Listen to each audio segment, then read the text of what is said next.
This is for you, you that are trying to heal yourself, and yet you might be in a very challenging relationship. Usually, either your Filipino mom, your Filipino dad, usually an elder, in which it seems that they are almost like a hindrance to your own healing. So in therapy, I often talked about how you are the gardener, the master gardener of this garden called life. I happen to be not the gardener for your garden, but a gardener who has seen so many other gardens. So in our work together, we're exploring, we're excavating only as deep as you are willing to go. And the point is that you could allow your garden to blossom. Now, because you are the gardener of your own life, it is your job then as a gardener to till the soil, to make sure it has enough water, or if it needs a little bit more sunshine. So that would be your job. Now, when you're in a relationship and you're tending to your garden or beginning to tend to it, just imagine if you have a garden and you're growing seeds and there's always this storm coming in. It is really hard to grow something when the storm, the weather, and it's hard to strengthen that seed to sprout and the sprout to become something that can blossom. um, some people I know in my practice have such a enmesh relationship with their parent. So when I say enmesh, it's not close this way. And mesh is like you don't even know when you do this, you don't even know which hand belongs to whom, and it becomes enmesh. The reason for that, so you're watching this, it's called the projection. Okay. So if you have let's just say a Filipino mom that has not healed their trauma, that's why they call it generational trauma. So if that's the mom, for instance, the trauma can be passed on if they don't do the work to the child. The child grows up, okay, and then again it happens. So the trauma is passed on, okay? So this child grows up and then is passed on. And it doesn't matter if you don't have your own children.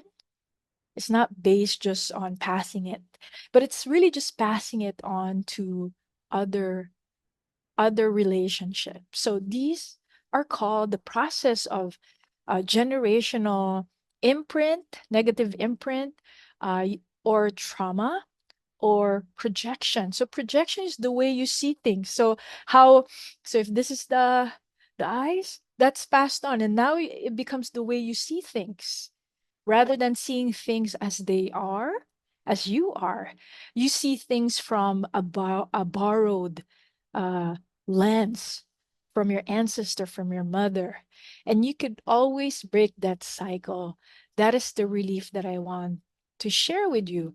But sometimes it happens that because that has been the projection, um, what happens is you want to continue to tend to your, let's say, your anxious mother, and you're tending to somebody else's garden, okay? So you're making sure this garden is alive, okay? So you're kind of watering it and doing whatever.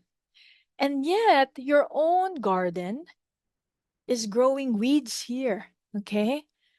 Does that ring a bell for you? And so there's this almost anxious feeling of trying to pacify, making sure this garden is well. And I tell you, my friend, that it's never your responsibility to tend to someone's garden. You can support, but there's nothing that you can do, especially if it's your own um, mother or father. They have to tend to their own garden. Because what would happen? what would happen is your own garden would grow weeds, and the collective garden, that's why it's going to be passed on to the next generation, would be a very unhealthy garden. And so the gift of tending to your own garden instead of somebody else's is that it's a collective garden anyway.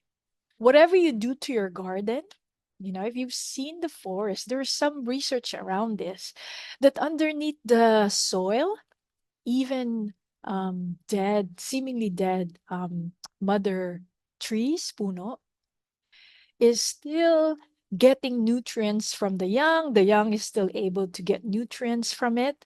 So underneath, there's a symbiotic.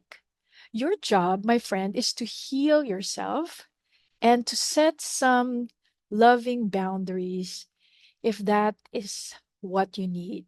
So the boundary will be the boundary around the garden so that you could first tend to the seed that you're trying to grow so that they could sprout. Then you could begin to interact with them a little bit more once they're stronger, because I liken it to a storm. But if you're doing both, healing yourself and having some poor boundaries and allowing the storm just to kind of um, threaten the seedlings that you're trying to grow, it will not be beneficial to their garden and to yours. And the whole collective garden is going to be a very unhealthy one.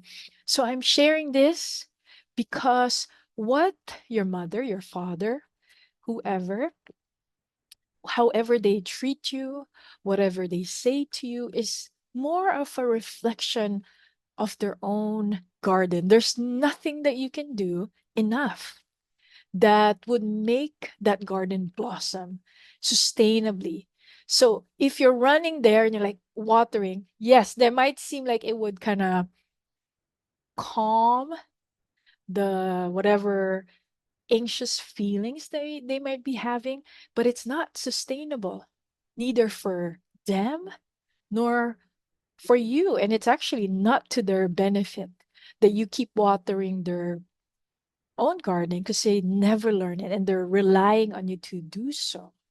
The best that you can do for the love of that collective garden is to learn to tend to your own garden and to realize that when there's a storm, it is probably not, you need to set some healthy boundaries. So imagine a garden with healthy border, but also those storms isn't because of you, it is because of a projection. It is because of their own experience. So learn not to take things personal. It is not your responsibility. Tend to your own garden. The way to have a collective garden for all of us, for family, for community, is to tend to your own garden. Then, when your garden has blossomed, maybe you could impart some of your energy that is sustainable for you and the person that's receiving that support from you. I'm wishing you well. If you're just watching this, you are not a client of mine. I hope that it serves you well. If you're a client of mine, um, we are in this together. Practice makes permanence, and let's allow that garden to blossom. You deserve it. Take good care. Bye now.